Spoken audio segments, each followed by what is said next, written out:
एसिटिल्डिहाइड NaOH के साथ अभिक्रिया करता है तो क्या होता है जब।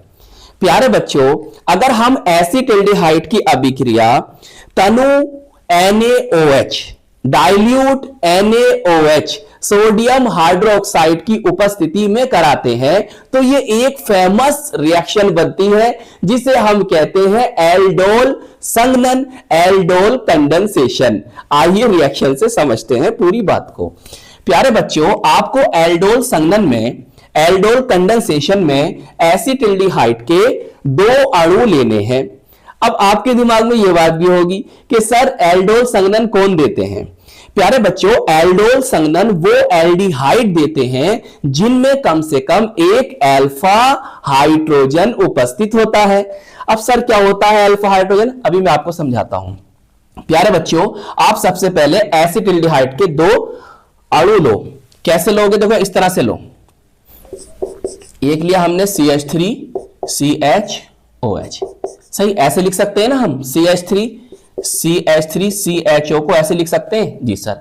और देखो दूसरे अणु को लो इस तरह से CH2CHO, और यहां पर जो तनु बोले तो डाइल्यूट NaOH है, एक उत्प्रेरक की तरह, कैटेलिस्ट की तरह कार्य कर रहा है। अब आप कहोगे सर कैसे पहचाना आपने इसमें अल्फा हाइड्रोजन है। देखो भाई, ये आपका क्रियात्मक समूह है CHO, इसके बाद जो कार्बन आ रहा है इसे हम कहते हैं अल्फा कार्बन, सही। देखो इसके बाद जो कार्बन रहा है अल्फा कार्बन, और जो इस पर उपस्थित हाइड्रोजन है उन्हें हम कहेंगे अल्फा हाइड्रोजन। तो इस एल्डिहाइड में अल्फा हाइड्रोजन मौजूद है और तनु NaOH से क्रिया करा रहे हो तो यहां पर एल्डोल संघनन होगा। अब सर होगा कैसे, देखो बहुत ही आसान रिएक्शन है, इतनी टेंशन नहीं लेते बच्चे।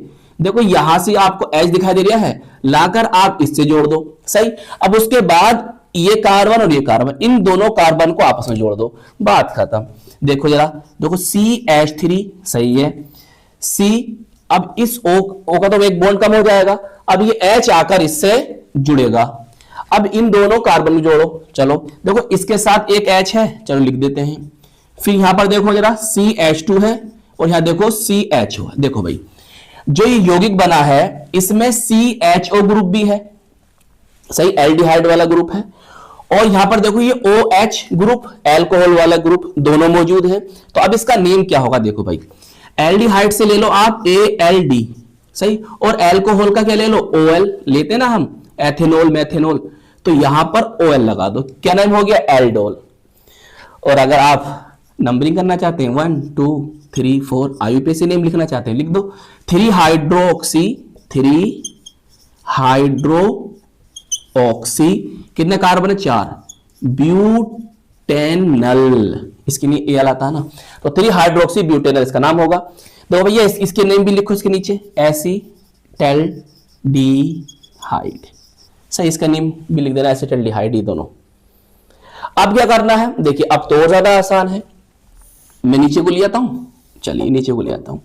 अब आप ना इसको गर्म कर दें तो क्या होगा, देखो प्यारे बच्चों, यहां से H लें और यहां से OH, यहां से H और यहां से OH, तो बताओ क्या होगा सर, H2O निकल जाएगा। अब देखो बचेगा क्या, देखते रहना। देखो CH3 जी सर, फिर सिंगल बॉन्ड जी सर, फिर कौन है CH जी सर, फिर देखो यहां पर क्या बचेगा CH तो बचेगा जी सर, CH बचेगा, फिर कौन है CHO, और यहां पर क्या आएगा प्यारे बच्चों, डबल बॉन्ड आ जाएगा। नंबर कर लो 1 2 3 4, इसे हम कहेंगे ब्यूट, डबल बॉन्ड कितने में, दूसरे पर है 2 इन, और पहले पर कौन है अल, 1 अल, सही, ब्यूट 2 इन 1 अल। ये प्यारे बच्चों आप इसको ना क्रोटन एल्डिहाइड भी बोल सकते हैं, चलिए नोट कर लीजिए।